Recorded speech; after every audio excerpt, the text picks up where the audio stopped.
Bismillahirrahmanirrahim. Assalamualaikum warahmatullahi wabarakatuh. Alhamdulillahi ala ihsani wa syukru lahu ala taufiqihi wa amtinani. Asyhadu an la ilaha illallah wahdahu la syarika lahu ta'ziman li sya'ni. Wa asyhadu anna Muhammadan abduhu wa rasuluhu da'ila ridwani. Allahumma salli alaihi wa ala alihi wa ashabihi wa ikhwani. Para ikhwan dan akhwat, para jamaah sekalian, jamaah Masjid Tarbiyah yang dirahmati oleh Allah Subhanahu wa taala, kita lanjutkan bahasan kita pada malam hari ini tentang perang Uhud. Pada pertemuan lalu kita sudah sampai pada bagaimana Nabi sallallahu alaihi wasallam memasang para sahabat di pos-pos peperangan, yang di situ Allah turunkan firman-Nya dalam surat Ali Imran, wa idh ghadawta min ahlika tubawwi'ul mu'minina maqa'ida lil qital wallahu sami'un alim.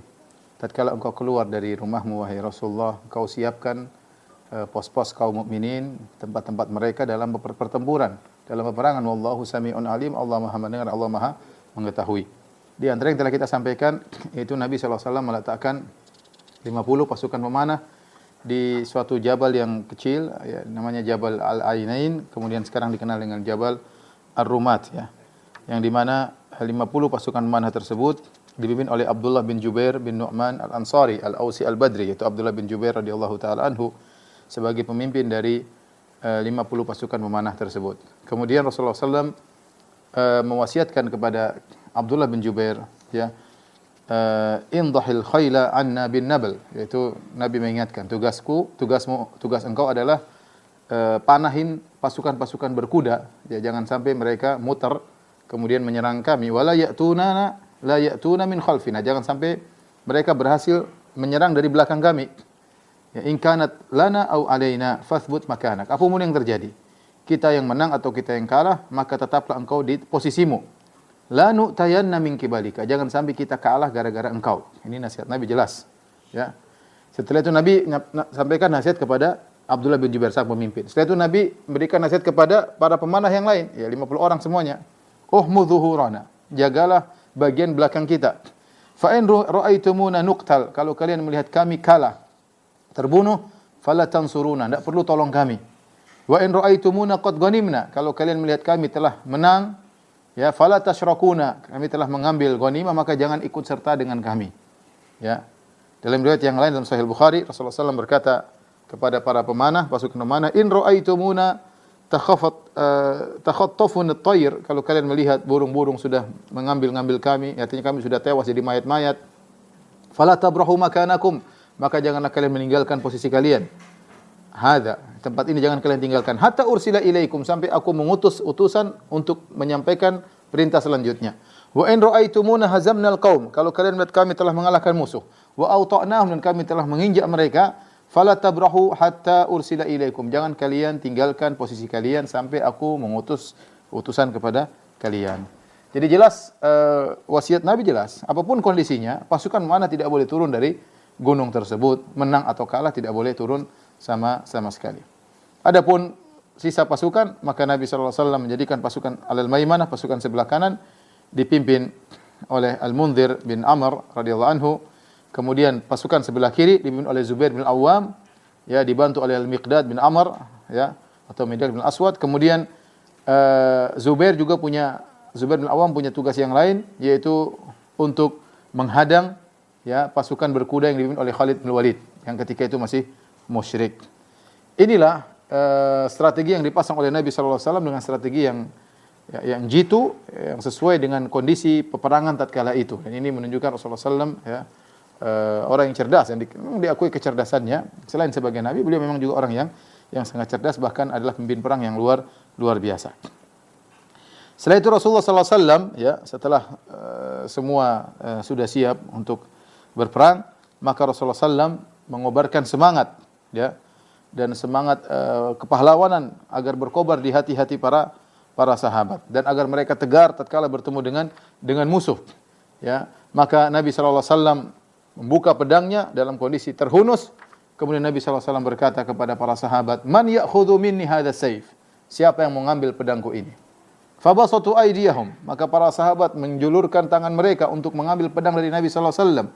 Kullu insanin minhum yaqul ana. Semua orang mengatakan, saya ya Rasulullah, saya yang berperang dengan pedangmu. Maka Rasulullah SAW ulangi pertanyaannya, man ya'khudhuhu bihaqqihi? siapa yang bisa mengambil pedangku tapi dia tunaikan hak pedang ini, fa ahjamal qaum, maka semua enggak ada yang berani. Kalau berperang dengan pedang Rasulullah harus tunaikan, benar-benar harus jadi jagoan, harus ada haknya yang ditunaikan. Ya. Maka Abu Dujana, namanya Simak bin Kharashah, berkata kepada Rasulullah SAW, "Wa ma haqquhu ya Rasulullah?" Apa haknya pedang tersebut ya Rasulullah? Kata Rasulullah SAW, "Antadriba bihil aduwa hatta yanhani." Ya, kau potong itu, kau pukulkan kepada musuh-musuh ya. Ya, dengan pedang tersebut. Kemudian dalam riwayat yang lain Nabi SAW berkata, "Alla taqtulu bihi musliman wala tafirra bihi an kafir." Yaitu kau jangan bunuh dengan pedangku seorang muslim dan jangan kau kabur dari seorang kafir pun. Maka Abu Dujana berkata, "Ana akhudhuhu bihaqqihi." Aku ambil pedang tersebut dengan haknya ya Rasulullah. Maka Anas bin Malik ketika menceritakan hal tersebut, kata Anas, fa akhadhahu fa falaqa bihi hamal musyrikin. Maka Abu Dujana pun mengambil pedang Nabi, kemudian dia pun memecahkan kepala-kepala kaum musyrikin. Inilah Abu Dujana, pahlawan yang luar biasa, seorang pemberani. Ketika dia memegang pedang Nabi sallallahu alaihi wasallam, dia memiliki isabah, yaitu memiliki sorban yang berwarna merah. Ya, orang-orang sudah tahu kalau Abu Dujana sudah memakai sorban merah di kepalanya, maka dia akan berperang sampai mati, tidak akan kabur. Dia akan berperang sampai mati. Menunjukkan dia sudah serius. Maka ketika itu Abu Dujana memegang pedang Nabi sallallahu alaihi wasallam. Kemudian Abu Dujana mengikatkan sorban merahnya di atas kepalanya. Kemudian dia pun berjalan di antara saf muslimin dan saf musyrikin. Jalan dengan jalan yang sombong, yatabakhtaru baina safain. Dia berjalan dengan gaya sombong di antara dua saf tersebut. Ketika Rasulullah SAW melihat Abu Dujana berjalan dengan kesombongan, Rasulullah SAW berkata, "Innaha lamisyatun yubghiduha Allah illa fi mithli hadzal mautin." Sungguhnya itu adalah cara jalan yang dibenci oleh Allah Subhanahu wa taala kecuali dalam posisi peperangan seperti ini. Jadi tidak mengapa dalam peperangan seorang bergaya berjalan dengan kesombongan untuk menggentarkan kaum musyrikin, dilakukan oleh Abu Dujana. Jalan sombong di depan barisan kaum musyrikin ya. Taib, adapun orang Quraisy, maka mereka pun juga memasang strategi ya, Pimpinan umum adalah Abu Sufyan. Kemudian pasukan sebelah kiri dipimpin oleh Ikrimah bin Abi Jahal, anaknya Abu Jahal. Kemudian pasukan sebelah kanan dipimpin oleh Khalid bin Walid, sekaligus Khalid bin Walid memimpin pasukan berkuda. Di sebelah kanan, sayap kanannya pasukan musyrikin ada Khalid bin Walid. Pasukan di situ disertai dengan 200 pasukan berkuda.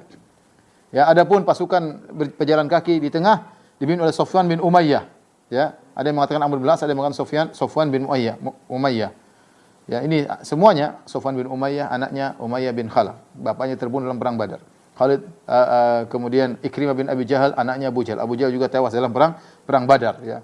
Jadi mereka benar-benar dendam kusumat luar biasa kepada pasukan kaum muslimin.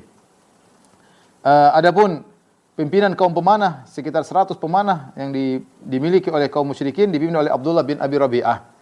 Kemudian mereka memberikan bendera peperangan kepada Talha bin Abi Talha dari Bani Abdiddar. Sudah kita sebutkan bahwasanya orang-orang memprovokasi Bani Abdiddar, padahal Bani Abdiddar punya hubungan saudara dengan Bani Hashim ya. Jadi Bani Abdul Manaf dengan Bani Abdiddar ada hubungan keluarga ya. Tetapi mereka diprovokasi sehingga mereka pun yang memegang bendera peperangan. Yang pertama memegang bendera peperangan adalah Talha bin Abi Talha. Ya. Abu Sufyan telah memprovokasi mereka ya untuk semangat memerangi kaum muslimin ya. Abu Sufyan berkata kepada Bani Abdiddar, "Ya Bani Abdiddar, innakum qad walitum liwa'ana yaum Badar." Waktu perang Badar kalian yang pegang bendera peperangan. Wa asabana ma qad ra'aitum, dan akhirnya kita celaka sebagaimana yang kalian sebutkan. Ya. Wa inna ma yu'tan nasu min kibali rayatihim. Ya, dan namanya orang kalah itu gara-gara pemegang bendera-bendera mereka. Idza zalat zalu, kalau benderanya jatuh ya orang-orang pasukan juga akan kalah. Fa imma an takfuna liwa'ana wa imma an tukhallu bainana wa bainahu fanakfikumuhu. Ya. Kalau begitu wahai Bani Abdiddar, kalian yang pegang bendera, atau sudah kalian jangan pegang bendera, biar kami urusan kami pegang bendera siapa untuk melawan orang kaum muslimin.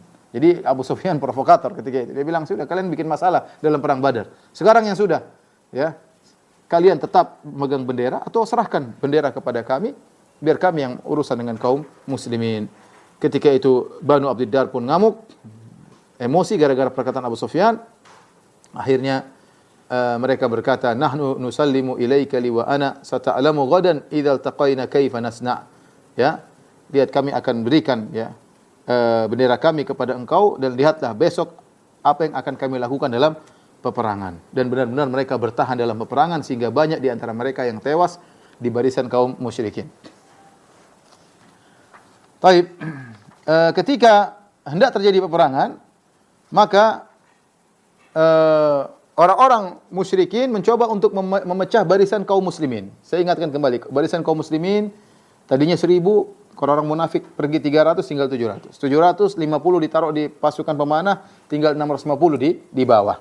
Maka ketika itu Abu Sufyan ya mengirim utusan kepada kaum Ansar. Kemudian berkata kepada kaum Ansar, karena kaum muslimin terdiri atas kaum Ansar dan kaum Muhajirin.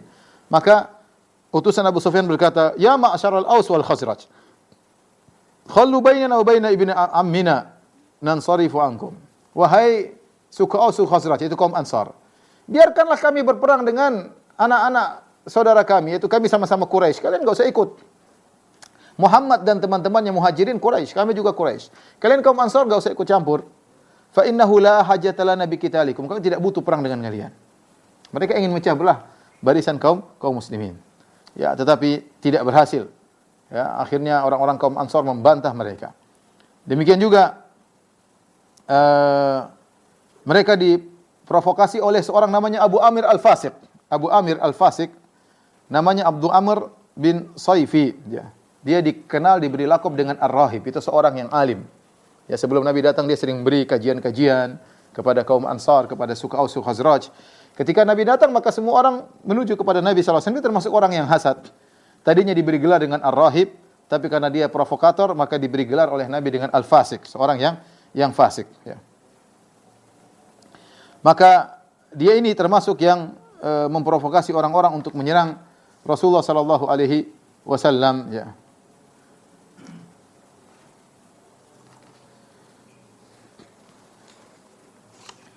Dia juga berusaha untuk memecah belah barisan kaum muslimin. Namun usaha dia pun gagal.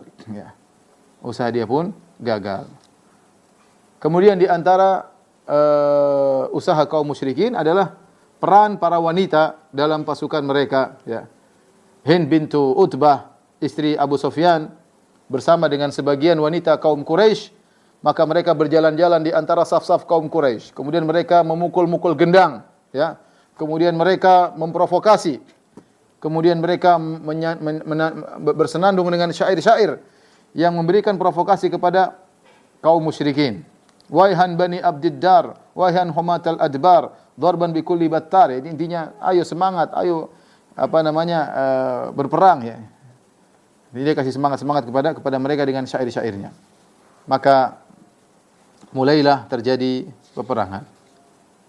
Bergabunglah dua peperangan ya. Disebutkan dalam sebagian riwayat sebelum terjadi peperangan terjadi pertempuran antara Hamzah bin Abdul Muttalib ya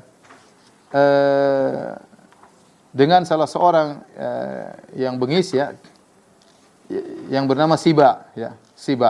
Siba ini terkenal seorang yang sangat jagoan dan biasa sebelum terjadi peperangan antara dua pasukan terjadi duel ya. Di antara duel yang terjadi ya, antara Hamzah bin Abdul Muttalib dengan Siba. Maka Siba pun keluar ya, di hadapan barisan. Siba bin Abdul Uzza Al-Khuzai. Kemudian dia tantang kaum muslimin, dia berkata, "Hal min mubaris, siapa yang berani melawanku?" Siapa yang berani melawanku? Fa kharaja ilaihi Hamzah bin Abdul Muttalib. Maka Hamzah pun sambut tantangan dia. Ketika itu Hamzah berkata kepada Siba, "Ya Siba, ya ibna ummi Anmar muqatti'atil budhur, atuhaddullaha wa rasulahu." Maka Hamzah mengejek Siba, dia mengatakan, "Wahai Siba." Siba itu artinya binatang buas ya. Namanya sangar. Hamzah juga maknanya singa. Orang Arab suka menamakan anak mereka dengan nama-nama hewan yang menakutkan. Maka dia mengatakan, "Wahai Siba, engkau adalah putranya Ummi Anmar." Padahal bapaknya namanya Abdul Uzza.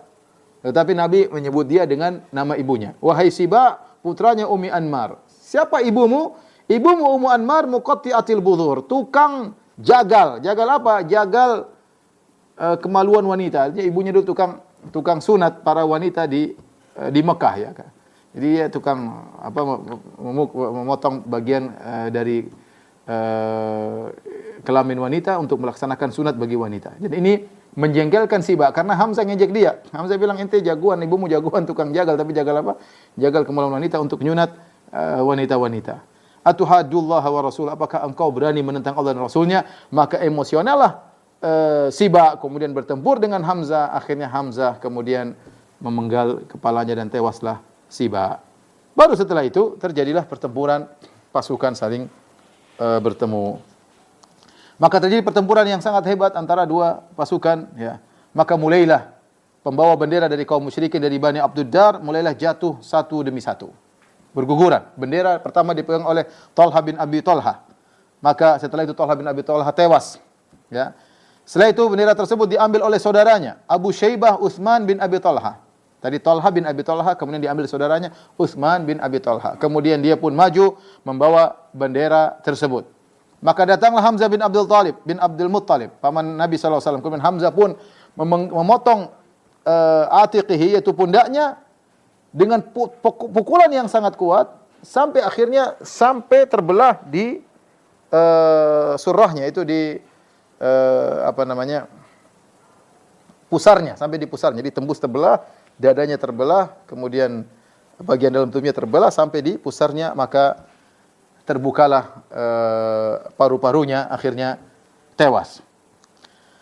Akhirnya diambil lagi oleh saudaranya bendera itu, karena Bani Abdiddar sudah terprovokasi dan mereka berjanji kami akan pegang bendera peperangan. 2 orang sudah tewas dari semuanya anak-anaknya Abu Talha. Maka diambil lagi saudara mereka yang ketiga, namanya Abu Sa'ad bin Abi Talha. Ketika dia memegang bendera, maka Sa'ad bin Abi Waqqas kemudian panah dia, maka panahnya pun masuk ke lehernya, maka tewas. Ya. Subhanallah, 3 kakak beradik semuanya tewas. Ketika tewas, bendera dipegang oleh dari Bani Abdiddar, semuanya keturunan Bani Abdiddar, ya. Dipegang oleh Musafi bin Talha bin Abi Talha, ya. Musafi anaknya Talha yang pertama kali tewas namanya Talha bin Abi Talha, punya anak namanya Musafi. Maka Musafi mengambil bendera tersebut, faramahu Asim bin Thabit bin Abil Aqlah bisahmin faqatalahu. Maka ada seorang sahabat yang bernama Thabit bin Abil Aqlah memanahnya kemudian tewas. Kemudian diambil oleh anaknya Talha bin Abi Talha yang itu Al-Harits bin Talha bin Abi Talha. Saudaranya ambil lagi pedang. Maka Asim bin Thabit kemudian panah lagi, tewas lagi. Sudah 5 ini. 5 tewas semua dari Bani Abduddar. Ya. Ibu mereka hadir ketika itu, namanya Sulafah. Ya, tatkala melihat Asim bin Thabit membunuh 2 putranya, maka dia bernazar kalau dia sampai bisa mendapati kepalanya Asim, dia ingin minum khamar dari kepalanya Asim bin Thabit tersebut. Ya. Dan Asim telah berjanji kepada Allah, meminta kepada Allah agar tidak seorang pun musyrik, dia tidak menyentuh orang musyrik dan jangan seorang musyrik pun memegang dirinya. Kemudian dipegang oleh Kilab bin Talha bin Abi Talha. Ya, anaknya Talha semua 3 orang, ya. Musafi, kemudian Abu Al-Harits, kemudian yang ketiga sekarang Kilab bin Talha. Kemudian Zubair bin Awam bunuh dia. Subhanallah. 4 orang semua anak dari Talha bin Abi Talha tewas semuanya. Ya, mereka pegang bendera kaum musyrikin, semuanya tewas. Kemudian bapak mereka Talha, kemudian paman mereka Utsman dan Abu Sa'ad. Sudah 7 orang semua tewas. Kemudian masih berlanjut Banu Abdiddar memegang bendera karena mereka tidak mau malu. Mereka sudah kalah di dalam perang Badar, mereka mati-matian, tidak mau malu di hadapan kaum Quraisy yang lain.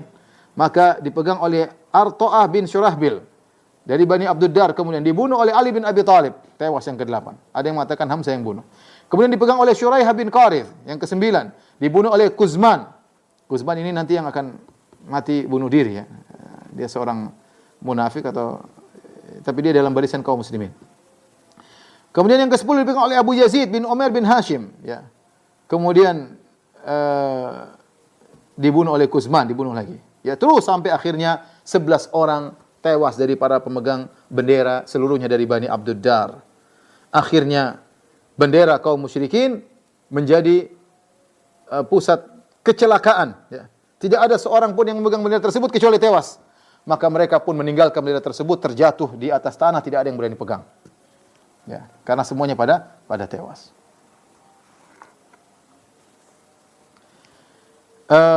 inilah kondisi kaum musyrikin di awal peperangan, ya, maka di awal hari peperangan maka para sahabat berperang dengan luar biasa dan banyak yang gugur dari kaum musyrikin. Lihat bagaimana Abu Dujanah dalam peperangan. Zubair bin Awam ketika Nabi di awal mengatakan man ya'khudhu bisayfi, siapa yang mengambil pedangku? Ternyata yang mengambil Abu Dujanah. Zubair bin Awam mengatakan, wajatu fi nafsi hina sa'altu Rasulullah sallallahu alaihi wasallam as-sayf famana'anihi. Aku minta pedang dari Nabi, Nabi tidak berikan. Kemudian Nabi memberikan kepada Abu Dujanah. Aku mendapati dalam hatiku sesuatu. Kenapa Nabi tidak berikan kepada aku? Kenapa Nabi berikan kepada Abu Dujanah? Kata Zubair bin Awam, ana ibnu Safiyati ammatihi, dan aku adalah sepupunya, aku adalah putra dari bibinya Safiyah. Ya, Rasulullah punya bibi namanya Safiyah bintu Abdul Muttalib, punya anak namanya Zubair, yaitu Zubair berarti sepupu Nabi. Saya minta pedang enggak dikasih Nabi, Abu Dujanah siapa? Dikasih oleh Nabi sallallahu alaihi wasallam. Ya. Wa qad kumtu ilaihi fasa'altu iyyahu qablahu fa'atahu iyyahu wa tarakani. Aku sebelumnya sudah minta sebelum Abu Dujanah, tapi aku tidak dikasih, malah Abu Dujanah yang dikasih. Apa kata Zubair bin Awam? Zubair bin Awam juga jagoan. Ya, bukankah Nabi pernah mengatakan inna likulli nabiyyin hawari wa hawari Az-Zubair bin Awam. Setiap nabi ada penolongnya dan Zubair bin Awam adalah penolongku, kata Nabi sallallahu alaihi wasallam. Tapi Nabi tetap berikan kepada Abu Dujanah. Maka apa kata Zubair bin Awam? Wallahi la anzuranna ma yasna. Demi Allah aku akan lihat apa yang dilakukan oleh Abu Dujanah. Ternyata Abu Dujanah seperti kita katakan tadi, dia mengeluarkan sorban merahnya, kemudian diikatkan di atas kepalanya, ya. Kemudian dia pun berjalan dengan penuh kesombongan. Kalau dia pakai sorban kematian dan dia tidak peduli, ya, maka dia berkata ketika berjalan di depan musuh, ana alladzi ahadani khalili wa nahnu bisaffi ladan nakhili. Akulah yang telah, ya, kekasihku Rasulullah SAW telah mengambil janji dariku ketika kami sedang berada di bawah pegunungan, ya, untuk lakukan peperangan yang hebat. Jadi dia sebutkan bahwasanya dia akan berperang dengan sehebat-hebatnya. Ya. Ala aku maddahra fil qayyuli adrib bi sayfillahi war rasuli. Aku tidak boleh mundur sedikit pun dalam peperangan ini. Aku sudah berjanji kepada Rasulullah dan aku akan berperang dengan pedangnya Allah dan pedangnya Rasulullah sallallahu alaihi wasallam. Kemudian dia pun maju dalam medan pertempuran dengan semangat yang membara, maka tidak seorang pun di hadapan dia kecuali dibunuh oleh Abu Dujanah, ya.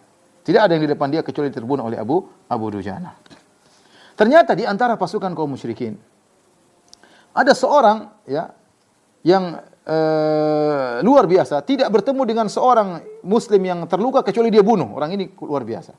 Maka kata Zubair bin Awam, ya, aku berdoa agar menemukan jagoannya orang musyrik dengan Abu Dujanah. Semoga ketemu dua orang ini. Kan satu jagoan, satu juga jagoan. Faltaqaya, ternyata doanya Zubair bin Awam terpenuhi. Allah kabulkan, dua jagoan ini ketemu. Jagoannya orang musyrik, jagoannya orang Islam, yaitu Abu Dujanah. Maka mereka saling hantam-hantaman, ya. Al-musyrik menghantam Abu Dujanah dengan pedangnya, fattaqahu bidurqatihi. Maka Abu Dujanah menahan dengan perisainya. Durqah, perisai tersebut bukan terbuat dari besi, tapi terbuat dari kulit, ya, kulit, ya. Kemudian ketika dia pukul dengan sangat kuat, pedangnya tersebut masuk dalam kulitnya perisainya Abu Dujanah, ya, kemudian menggigit, akhirnya menahan pedangnya. Ketika dia mau tarik agak terhambat, maka Abu Dujanah pun babat orang ini, akhirnya dia pun tewas, ya. Abu Dujanah masuk dalam barisan kaum musyrikin. Kita tahu di belakang barisan kaum musyrikin ada ada Hind binti Utbah, istrinya Abu Sufyan, dan wanita-wanita bagian belakang, provokator. Ternyata Abu Dujanah masuk dalam barisan mereka. Tidak ada yang bisa menghadang dia sampai dia pun menuju ke para wanita yang ada di bawah pegunungan, ya. Kemudian dia mendapati istrinya Abu Sufyan, Hind binti Utbah. Kemudian dia ingin menghantam Hind binti Utbah. Tiba-tiba ketika dia mau hantam, dia tahan pedangnya. Zubair bin Awam lihat dari jauh, kenapa tidak bunuh orang tersebut? Zubair bin Awam tidak tahu ternyata itu perempuan, ya. Kenapa Zubair bin Awam tidak melanjutkan menghabisi orang tersebut? Setelah perang sudah selesai, kata Zubair bin Awam, aku bertanya kepada Abu Dujanah, kullu amalika qad ra'ait. Aku sudah lihat bagaimana pertempuranmu, wahai Abu Dujanah. Kecuali satu yang kulihat, ya. Kenapa kau tidak mengangkat pedangmu kepada wanita tersebut? Kenapa kau tidak bunuh dia? Karena dia ikut dalam memprovokasi peperangan, ya. Kata Abu Dujanah, aku melihat ada seorang laki, ada seorang manusia yang memprovokasi manusia, orang-orang, pasukan dengan provokasi yang luar biasa. Maka aku pun menuju dia. Ketika aku sudah angkat pedang, aku ingin bunuh dia, tiba-tiba dia teriak-teriak. Ternyata perempuan. Fa akramtu sayfa Rasulillah an adribi bihi mar'atan. Maka aku pun memuliakan pedang Nabi. Aku tidak ingin pedang Nabi menghantam seorang wanita.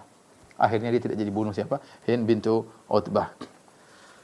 Tapi di antara pejuang yang hebat dalam perang Uhud adalah Abdullah bin Haram. Siapa Abdullah bin Haram? Abdullah bin Haram adalah bapaknya Jabir bin Abdullah radhiyallahu taala anhu. Seorang sahabat yang terkenal, sering kita dengar namanya, sering meriwayatkan hadis-hadis Nabi sallallahu alaihi wasallam. Ya. Al-Imam Al-Bukhari, Imam Muslim telah meriwayatkan dari Jabir bin Abdullah, ya. Dia bercerita tentang bagaimana wafatnya ayahnya, Abdullah ibn Haram. Kata Jabir, "Lamma kana yaum Uhud," tatkala perang Uhud. Peristiwa perang Uhud, "Ji'a bi abi musajjan wa qad muthil." Ya, tatkala perang Uhud didatangkanlah mayat bapakku, terbungkus dalam kondisi tubuhnya telah dimutilasi, telah dipotong-potong. Fa aradtu an arfa'a thawba fanahani qaumi. Aku ingin membuka baju tersebut, maka kaumku menahan, jangan. Fa aradtu thumma aradtu an arfa'a thawba. Aku ingin buka baju karena tertutup, fanahani qaumi. Maka aku pun dilarang oleh kaumku. Farafa'ahu Rasulullah sallallahu alaihi wasallam atau amara bihi. Fasami'a sauta baqiyatin aw sa'ihatin. Maka Nabi yang buka. Kemudian akhirnya Nabi mendengar suara seorang wanita menangis atau seorang yang berteriak. Nabi berkata, "Man hadhihi?" Siapa yang berteriak ini? Siapa yang menangis? Bintu Amr atau ukhtu Amr. Ya. Ada seorang wanita yang menangis. Maka Nabi SAW berkata, "Walima tabki?" Kenapa kau menangis? Fama zalatil malaikatu tudhilluhu bi ajnihatiha hatta rufi'. Malaikat terus menaungi dengan sayap-sayap malaikat, menaungi jasadnya Abdullah bin Haram sampai diangkat. Nyawanya sampai diangkat. Subhanallah. Kata Nabi, ngapain menangis? Sementara malaikat menaungi jasadnya dan ruhnya.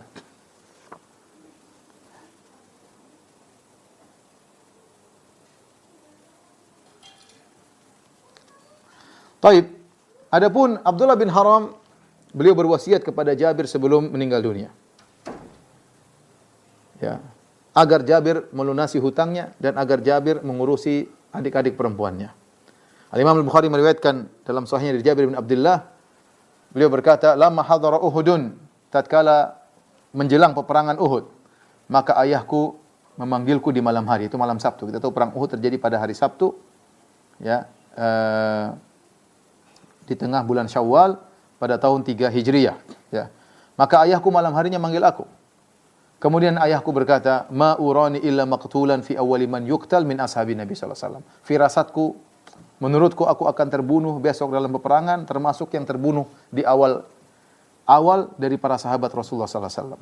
Wa inni la atruku ba'di a'azza alayya minka. Ghaira nafsi Rasulullah sallallahu alaihi wasallam. Dan tidak ada orang yang paling aku muliakan, yang aku tinggalkan kalau aku meninggal dunia, kecuali engkau wahai putraku. Selain Nabi tentu yang lebih utama, tapi setelah Nabi adalah engkau yang paling mulia.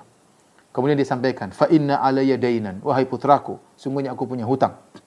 Faqdi, lunaskan hutangku. Subhanallah. Ya. Bagaimana para sahabat ingat bahwa ini masalah bukan masalah dunia saja, hutang ini harus dilunasi. Maka dia mengatakan, fa inna alayya dainan, wahai putraku, saya punya hutang. Faqdi, lunaskan hutangku. Wastausi bi akhwatika khairan. Dan perhatikanlah adik-adik perempuanmu, saudara-saudari perempuanmu. Fa asbahna fa kana awwala qatil. Maka di pagi hari terjadi peperangan, benar ayahku yang pertama kali dibunuh mati syahid, ya. Dan ini menunjukkan karamahnya Abdullah bin Haram, bapaknya Jabir, karena dia punya firasat bahwasanya dia akan termasuk yang pertama kali meninggal dunia, ternyata benar. Dan ini Allah berikan kepada sebagian orang-orang saleh. Dan ini juga menunjukkan bagaimana mulianya Jabir bin Abdullah. Ayahnya sangat sayang kepada dia, berarti dia seorang anak yang sangat berbakti. Kemudian bagaimana Jabir bin Abdullah menjalankan wasiat ayahnya, ya, menjalankan wasiat ayahnya. Oleh karena Jabir melunasi hutang ayahnya, dan benar Jabir akhirnya akhirnya menikah dengan janda. Ya, sebagaimana dalam hadis yang masyhur ketika Nabi berkata, "Tazawwajta ya Jabir?" Kau sudah menikah wahai Jabir? Kata Jabir, "Benar, aku sudah menikah." Nabi bertanya, "Bikran am sayyiban?" Kau menikah dengan gadis atau janda? Kata Jabir, "Bal sayyiban, aku menikah dengan janda." Nabi mengatakan, "Hal tazawwajta bikran tuda'ibuha wa tuda'ibuka?" tulaibuha wa tulaibuka. Kenapa kau tidak menikah dengan gadis wahai Jabir? Kau bisa bercanda dengan dia, kau bisa menciumnya, kau bisa bermain-main dengan dia. Maka Jabir cerita, saya ingin dengan gadis tapi ayahku berwasiat kepadaku. Subhanallah. Dia meninggalkan kesenangan ya demi untuk menikah dengan seorang yang mungkin janda agar bisa merawat adik-adiknya. Ini juga dalil bahwasanya artinya Jabir adalah seorang anak berbakti. Ini juga dalil bagaimana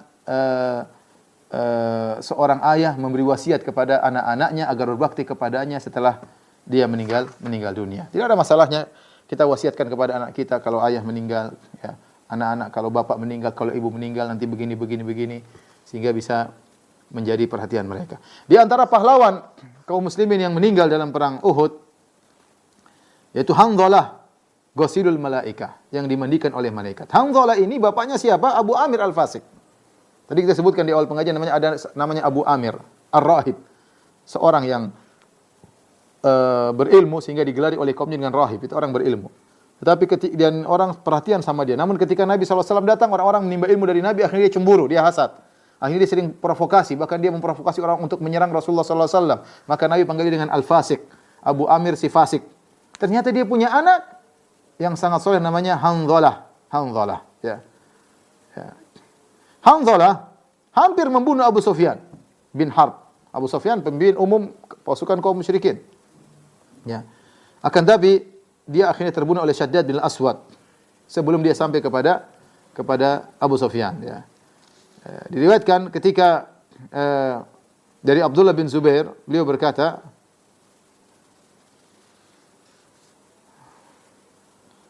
dia bercerita tentang bagaimana Hanzalah, ya. Wa qad kana Hanzalah ibnu Abi Amir iltaqa huwa wa Abu Sufyan bin Harb. Bertemulah Hanzalah dengan Abu Sufyan. Ini perjuangan berat membunuh pimpinan utama kaum musyrikin, dan Hanzalah berjalan menuju kepada Abu Sufyan. Falamma sta'lahu, akhirnya bertemu. Tatkala Hanzalah sudah menguasai Abu Sufyan dan sudah akan menghunuskan pedang kepada Abu Sufyan, ra'ahu Syaddad bin Al-Aswad. Maka dilihat oleh Syaddad bin Al-Aswad, fa'alahu Syaddad bisayf hatta qatalahu. Sebelum dia menghantamkan pedangnya kepada Abu Sufyan, ternyata Syaddad lebih dahulu menghantam pedangnya kepada Hanzalah bin Abi Amir. Hampir dia bunuh Abu Sufyan, namun tidak jadi. Maka akhirnya dia meninggal dunia. Kemudian setelah perang selesai, Nabi berkata, "Inna sahibakum Hanzalah tughassiluhul malaikah. Fasalu sahibatahu." Saya lihat, kata Nabi, sungguhnya kawan kalian ini Hanzalah sedang dimandikan oleh malaikat-malaikat. Tanyakan kepada istrinya, ada apa gerangan? Kenapa malaikat mandikan dia? Akhirnya istrinya berkata, "Kharaja wa huwa junubun lamma sami'al ha'i'ah." Dia habis berhubungan denganku di pagi hari dan belum sempat mandi junub, maka dia pun segera menuju perang Uhud ketika dia mendengar seruan untuk berperang. Maka Nabi berkata, "Fadzaka qad ghasalatul malaikatu." Itulah kenapa malaikat memandikannya. Subhanallah, ya, luar biasa, ya, dimandikan oleh malaikat. Tapi di antara pejuang dari kaum muslimin yang juga meninggal dunia adalah Amr bin Jamuh. Amr bin Jamuh, ya, beliau diberi izin oleh Nabi untuk tidak ikut perang. Anak-anaknya ikut perang. Anaknya 4 orang, semuanya pemuda dan semuanya ikut perang dalam peperangan-peperangan, ya. Di antaranya dalam perang Uhud. Ketika terjadi perang Uhud, anak-anaknya bilang sama Amr bin Jamuh kepada bapak mereka, "Innallaha azza wa jalla qad adharaka." Fa'ata Rasulullah SAW fa'adzina lahu. Engkau ayah kami, wahai ayah kami, engkau dapat uzur, kau benar-benar pincang-pincangnya parah. Datanglah kepada Nabi minta izin. Akhirnya benar, dia pun minta izin kepada Nabi tidak ikut perang. Akhirnya Rasulullah SAW mengizinkannya. Namun, ternyata kerinduan dia untuk mati syahid tinggi. Ya. Maka Amr bin Jamuh akhirnya setelah terjadi peperangan atau menjelang peperangan, dia datang kepada Nabi SAW. Dia berkata, "Ya Rasulullah." Padahal Nabi sudah izinkan dia tidak ikut perang. Tapi karena semangat mati syahid, dia berkata, "Ya Rasulullah, ara'aita in qataltu fi sabilillah hatta uqtal amshi birijli hadhi sahihatan fil jannah?"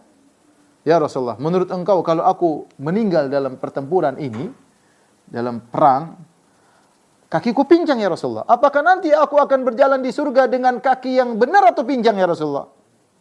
Kakinya sangat pincang. Kata Rasulullah SAW, "Naam, kau akan berjalan di surga dengan kaki yang sehat, tidak pincang." Maka akhirnya dia pun maju dalam pertempuran dan akhirnya meninggal dalam perang Uhud. Setelah itu Rasulullah SAW melewati jasadnya, Rasulullah SAW berkata, "Ka'anni anzuru ilaika tamshi birijlika hadhihi sahihatan fil jannah." Seakan-akan aku melihat engkau berjalan dengan kakimu yang pincang ini di surga dalam kondisi sehat wal afiat. Dalam riwayat yang lain dari Ibnu Hibban dengan sanad yang baik, dalam sanad yang jayyid dari Jabir, beliau berkata, "Ja'a Amr bil Jamu' ila Rasulillah sallallahu alaihi wasallam yauma Uhud." Amr bin Jamu datang kepada Nabi pada waktu perang Uhud. Dia berkata, "Ya Rasulullah, man qutilal yauma dakhalal jannah?" Ya Rasulullah, siapa yang terbunuh hari ini masuk surga? Kata Nabi, "Na'am, masuk surga." Kata dia, "Walladzi nafsi biyadihi la arji'u ila ahli hatta adkhulal jannah." Saya tidak mau pulang ke rumahku sampai aku masuk surga. Maka Umar bin Khattab berkata, "Ya Amr, la ta'alla 'ala Allah." Wahai Amr, jangan kau mendahului dia bersumpah atas nama Allah Subhanahu wa taala. Ya, kau tidak tahu bagaimana ke depan. Rasulullah SAW menegur Umar. Kata Rasulullah SAW, "Mahlan ya Umar." Tunggu dulu wahai Umar. Fa inna minhum man la aqsama 'ala Allah la abarrahu. Sungguh di antara hamba-hamba Allah, kalau ada yang bersumpah atas nama Allah, Allah kabulkan sumpahnya. Minhum, di antara mereka Amr bin Jamu'. Amr bin Jamu' ini sumpahnya, janjinya akan dikabulkan oleh Allah Subhanahu wa taala. Yakhudu fil jannati bi'arjatihi. Dia akan masuk surga dengan kakinya yang pincang tersebut, tetapi nanti jalan dalam kondisi lurus kakinya tersebut. Siapakah Amr bin Jamu'? Amr bin Jamu' adalah pemimpin dari Bani Salimah. Siapa Bani Salimah? Bani Salimah dari kaum Ansar yang tinggal dulu kampungnya di Masjid Qiblatain. Masjid Qiblatain itu namanya Masjid Bani Salimah. Bapak-bapak dan ibu yang pernah umrah tentu sering kalau tur di kota Madinah pasti biasanya melewati Masjid Al-Qiblatain. Masjid Al-Qiblatain namanya Masjid Kampung Bani Salimah. Jadi situlah kepala sukunya atau tokohnya adalah Amr bin Jamu'. Dari Jabir bin Abdullah, Rasulullah SAW berkata kepada Bani Salimah, "Man sayyidukum ya Bani Salimah?" Siapa pemimpin kalian wahai Bani Salimah? Kata mereka, "Jaddu bin Qais." Pimpin kami namanya Jaddu bin Qais. "Ala anna nubakhiluhu." Tapi Jaddu bin Qais ini dia pelit. Jadi dia hebat dalam segala hal. Mungkin jago perang, jago bicara, semuanya hebat. Cuma satu kekurangannya. Apa? Pelit. Maka Nabi SAW berkata, "Ayudain adwa minal bukhal." Penyakit apa yang lebih parah daripada penyakit pelit? Lebih bahaya antum kalau pelit ya. Jangan kebangetan kalau pelit ya. Penyakit paling berbahaya adalah penyakit apa? Pelit. Ya, sebagian orang pelit luar biasa ya. Saya mau cerita tentang kisah pelit yang pernah saya alami. Banyak ceritanya. Tapi tidak usah lah. Ya. Baik. Bal sayyidukum Amr bin Jamu'. Tapi pimpinan kalian adalah Amr bin Jamu'. Jadi ternyata dia memang orang berakhlak mulia. Padahal dia pinjang. Berarti dia orang baik. Berarti dia orang dermawan. Berarti padahal pinjang tapi pimpinan kalian. Ya. Jadi inilah Amr bin Jamu', seorang yang mulia sebelum terbunuh dalam perang Uhud. Di antara sahabat yang meninggal dalam perang Uhud adalah Al-Usairim. Al-Usairim ini adalah dari kaum Ansar, dari Bani Abdul Ashhal. Ketika datang sahabat untuk mendakwakan Islam, di antaranya Musa bin Umayyah, dia tolak, dia tidak masuk Islam. Tatkala Rasulullah SAW datang ke Madinah, dia juga tidak mau masuk Islam. Sebagaimana pernah kita sampaikan sebelumnya. Tetapi subhanallah, Allah memberikan dia husnul khatimah. Ya. Tiba-tiba, ya, menjelang perang Uhud, tiba-tiba Allah melemparkan Islam dalam hatinya. Ya. Padahal sebelumnya nolak Islam terus. Dia pun masuk Islam, kemudian dia ambil pedangnya, kemudian dia nyusul Rasulullah SAW. Padahal dia tahu musuh datang 3.000 orang. Kaum muslimin cuma 700 orang. Ya, tapi dia datang, kemudian dia tiba-tiba semangat masuk Islam, dia ambil pedangnya, kemudian dia nyusul Rasulullah SAW. Maka dia pun bertempur sampai akhirnya dia tidak bisa lagi karena penuh dengan luka. Ya, tidak ada orang tahu kalau dia sudah masuk Islam. Tatkala perang sudah selesai, dia dalam kondisi terluka, maka datanglah Banu Abdul Ashhal. Kemudian suku-sukunya datang melihat orang-orang yang terbunuh.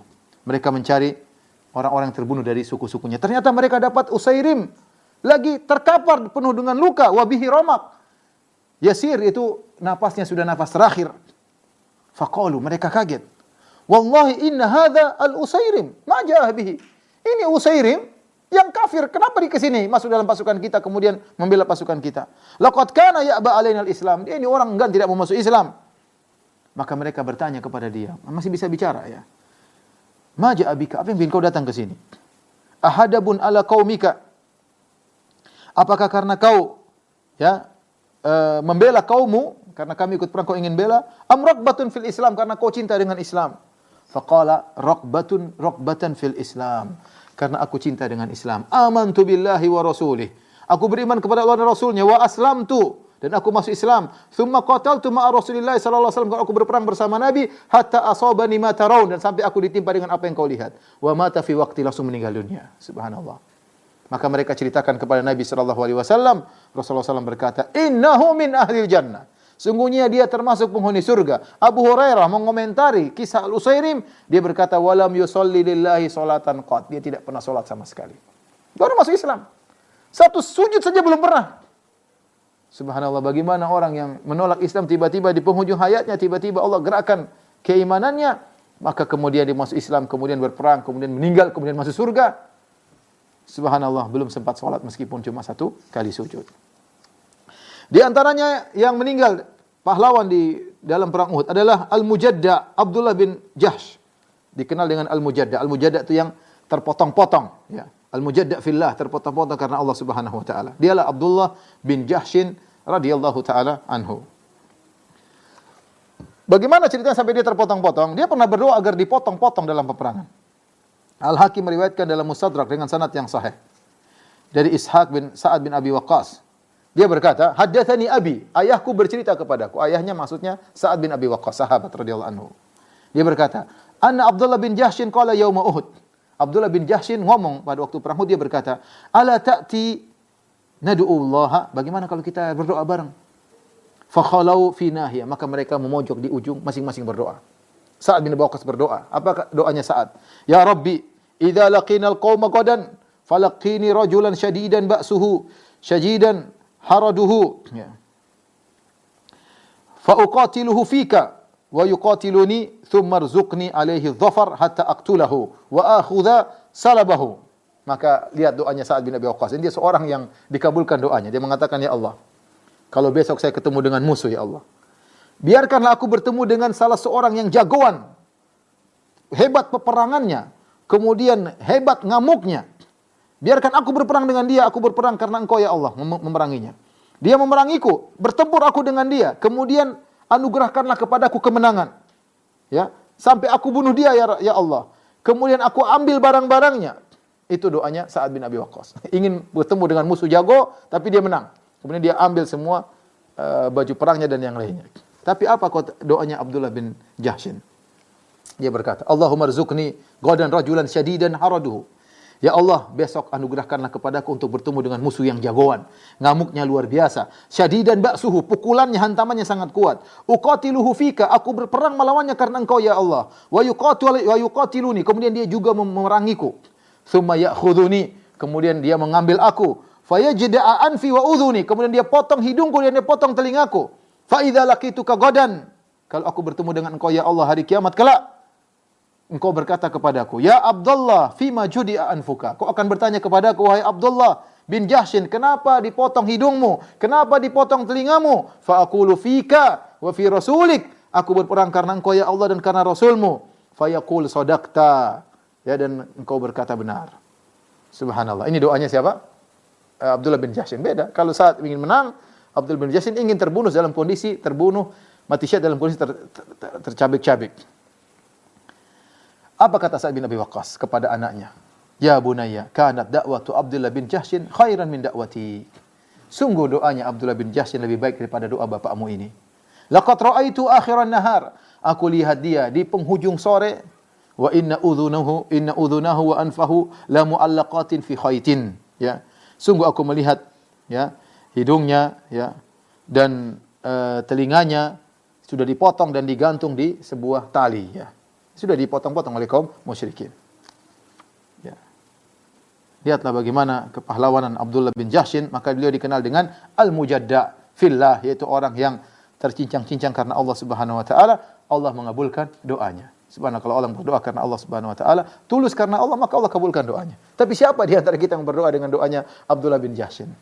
Siapa? Kita kalau suruh doa ingin seperti Sa'ad bin Abi Waqqas. Tapi Abdullah bin Jahshin ingin segera kerinduan bertemu dengan Allah, ingin segera mati syahid, ingin meninggal dalam kondisi seperti itu, mengenaskan, agar bisa mendapat pahala besar dari Allah Subhanahu wa taala. Tapi di antara sahabat mulia yang meninggal dunia adalah Sa'ad bin Rabi'. Siapa yang tidak tahu Sa'ad bin Rabi'? Dialah yang pernah dipertemankan oleh Nabi dengan Abdurrahman bin Auf. Dialah yang pernah menawarkan kepada Abdurrahman bin Auf, "Ya Abdurrahman bin Auf, aku termasuk orang Ansar yang paling kaya. Setengah hartaku untuk engkau." Bayangkan, siapa? Seperti Sa'ad bin Rabi'. Lebih daripada itu dia mengatakan, "Wahai Abdurrahman bin Auf, istriku lebih dari satu. Tengok siapa yang kau sukai, saya ceraikan. Kalau sudah habis masa iddahnya, ambil." Itulah Sa'ad bin Rabi', seorang yang sangat dermawan yang pernah dipersaudarakan oleh Nabi dengan Abdurrahman bin Auf radhiyallahu taala anhu. Ketika terjadi perang Uhud, beliau termasuk yang mati syahid dalam perang Uhud. Ya. Dari Zaid bin Thabit radhiyallahu anhu, beliau berkata, "Ba'athani Rasulullah SAW yauma Uhudin li talabi Sa'ad bin Rabi'." Aku diutus oleh Nabi SAW untuk cari Sa'ad bin Rabi' di mana dia.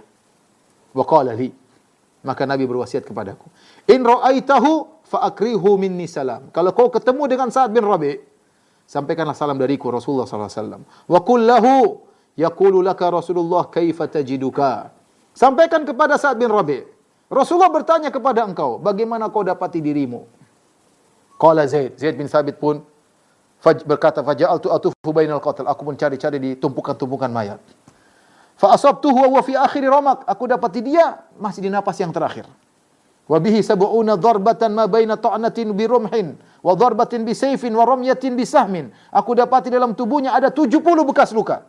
Ada bekas luka karena tombak, ada bekas luka karena sayatan pedang, ada bekas luka karena anak panah yang menembus tubuhnya. Faqultu lahu, aku berkata kepada Sa'ad bin Rabi', "Ya Sa'ad, wahai Sa'ad, inna Rasulullah sallallahu alaihi wasallam yukri'u alaika salam." Sungguhnya Rasulullah sallallahu alaihi wasallam kirim salam kepada engkau.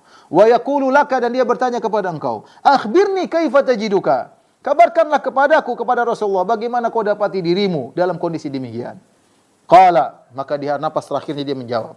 Berkata Sa'ad bin Rabi' radhiyallahu anhu, "Ala Rasulillahi salam." Aku salam balik kepada Rasulullah. Wa alaikas salam, dan salam juga kepada engkau. Kullahu, katakanlah kepada Rasulullah, "Ya Rasulullah, ajidu rihal jannati." Sungguhnya aku mendapat diriku dan aku mencium bau surga. Wa kulli qaumil ansar. Aku mencium bau surga, dan sampaikan kepada kaumku dari kaum Ansar, "La udhra lakum indallahi an yukhlasa ila Rasulillah sallallahu alaihi wasallam wa fiikum syufrun yatruf." Sampaikan kepada kaumku kaum Ansar, tidak ada uzur bagi kalian kalau sampai ada orang melukai Nabi sallallahu alaihi wasallam sementara di antara kalian masih ada mata yang masih berkedip. Syufrun itu maksudnya ini, yang tumbuh ada bulu mata. Kalau masih bisa berkedip, tidak boleh Nabi terluka. Kemudian wa fadat nafsuhu rahimahullah. Kemudian dia pun meninggal radhiyallahu taala anhu.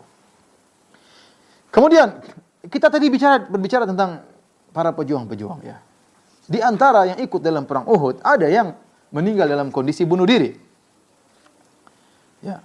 Tadi kita sudah sebutkan orangnya yang terkenal, Quzman yang tadi telah membunuh dari pembawa bendera dari Bani Abduddar di awal peperangan. Hebat peperangannya ya. Dia berperang bukan karena Allah, tapi sekadar hanya membela sukunya, ya. Bukan niat jihad di jalan Allah. Jadi bahaya, ya. Jihad itu bukan. Sebagian dalam riwayat dikatakan kam qatilin baina saffain, rubba qatilin baina saffain, Allahu a'lamu bi niyatihi. Betapa banyak orang meninggal di antara dua saf musuh, saf muslimin, saf kafirin. Allah lebih tahu tentang niatnya, ya. Makanya niat sangat berpengaruh. Makanya dalam hadis kata Nabi sallallahu alaihi wasallam, "Inna fil jannah mi'ata darajatin a'addaha lil mujahidin fi sabilillah." Sungguhnya di surga ada 100 derajat Allah siapkan bagi orang-orang yang berjihad di jalan Allah Subhanahu wa taala. Jadi Allah klasifikasikan orang yang berjihad sampai 100 tingkat. Kata Ibnu Hajar rahimahullah, demikian juga amalan-amalan yang lain. Orang salat pun ada berklasifikasi, bertingkat-tingkat. Kalau jihad itu sampai 100 tingkat, berarti ada yang sangat tinggi, ada yang sedang-sedang, ada yang kurang, meskipun mereka semuanya mulia. Dan ada yang niatnya salah, ternyata niatnya hanya sekedar membela sukunya, bukan karena Allah Subhanahu wa taala. Dan dia termasuk penghuni neraka jahanam. Orang tersebut namanya Quzman. Disebutkan ya, dari Asim bin Umar bin Qatadah, beliau berkata, "Kana fina rajulun gharib la yudra mimman huwa yuqalu lahu Quzman." Ada seorang di antara kami asing, kami tidak tahu dia dari mana, tapi namanya adalah Quzman. Wa kana Rasulullah sallallahu alaihi wasallam yaqulu idza dzukira lahu. Nabi sallallahu alaihi wasallam kalau ada disebut tentang dia, Nabi berkata, "Innahu lamin ahlin nar." Dia ini penghuni neraka jahanam. Maka sahabat heran, ini siapa ini? Kok disebut Nabi dengan penghuni neraka jahanam? Tatkala perang Uhud, qatala qitalan syadida. Maka ketika dia dalam perang Uhud, dia berperang dengan perang sangat hebat, ya. Faqatala wahdahu thamaniyatan aw sab'atan minal musyrikin. Dia sendiri membunuh sekitar 8 orang atau 7 orang. Dia sendiri, ya, dari kaum musyrikin. Wa kana dza ba'sin, dan dia orang yang luar biasa pertempurannya. Akhirnya dia terluka. Ketika dia terluka, berperang dengan begitu hebat, sebagian para sahabat berkomentar. Mereka berkata, "Wallahi laqad ablaital yauma ya Kuzman, fa abshir." Ya. Qala bimadza ubashshir? Fa wallahi in qataltu illa an hasabi qaumi, walaula dzalika ma qataltu. Orang-orang datang kepada dia berkata, "Wahai Kuzman, bergembiralah, kau telah berperang dengan hebat." Kata dia, "Kenapa aku gembira? Demi Allah aku berperang adalah untuk membela kaumku. Kalau bukan karena kaumku, aku tidak berperang." Tatkala dia semakin parah sakitnya, maka dia pun mengambil anak panah, kemudian dia letakkan di dadanya, kemudian dia tekan dadanya, akhirnya dia pun membunuh dirinya. Inilah kisah dari Kuzman, seorang yang tewas dalam perang Uhud, namun bukan mati syahid, tetapi mati konyol, mati bunuh diri. Ya. Dan kita tahu bahwasanya mati bunuh diri adalah dosa besar. Ya. Oleh karenanya Rasulullah SAW bersabda, "Man taradda min jabalin faqatala nafsahu fahuwa fi nari jahannam yataradda fihi khalidan mukhalladan fiha abada." Barang siapa yang melemparkan dirinya dari puncak gunung, kemudian dia bunuh dirinya, mati gara-gara melemparkan diri dari puncak gunung, maka dia pada hari kiamat kelak akan dihukum oleh Allah di neraka jahanam dengan cara demikian, dilemparkan dari tempat yang tinggi selama-lamanya seperti itu. Wa man tahassas summan faqatala nafsahu fasummuhu fi yadihi yatahassahu fi nari jahannam khalidan mukhalladan fiha abada. Barang siapa bunuh dirinya dengan minum racun, dengan konsumsi racun, ya, misalnya mati karena minum baygon, ya, maka pada hari kiamat racunnya berada di tangannya, dia siksa dirinya terus dengan racun tersebut di neraka selama-lamanya. Wa man qatala nafsahu bihadidatin, barang siapa bunuh dirinya dengan benda tajam, dengan besi, ya, misalnya bunuh diri, ya, ya, seperti orang-orang Jepang, fahadidatuhu fi yadihi yaja'u biha fi batnihi fi nari jahannam, maka pedangnya atau benda tajam tersebut akan dia tusuk-tusukkan ke perutnya pada hari kiamat kala selama-lamanya dalam neraka jahanam. Inilah perkara yang sangat mengerikan bagi orang yang meninggal dalam kondisi bunuh diri. Padahal bunuh diri dalam jihad, ya, bahkan dalam peristiwa yang besar seperti jihad tidak boleh seorang bunuh diri, ya. Apalagi gara-gara sebab-sebab konyol yang terjadi, sebagaimana kita dengar menyedihkan sebagian kaum muslimin bunuh diri gara-gara perkara-perkara yang sepele. Tidak lain karena kurangnya iman, karena kurangnya menuntut ilmu. Oleh karena ini tugas bagi para dai untuk menyebarkan ilmu. Karena kita dengar sebagian orang bunuh diri gara-gara perkara yang konyol. Gara-gara diceraikan sama suaminya bunuh diri, gara-gara tahu suaminya selingkuh bunuh diri, ya, gara-gara suaminya poligami bunuh diri. Waliyadzubillah. Taib, mungkin sampai di sini saja kajian kita. Insyaallah kita lanjutkan pada pekan depan.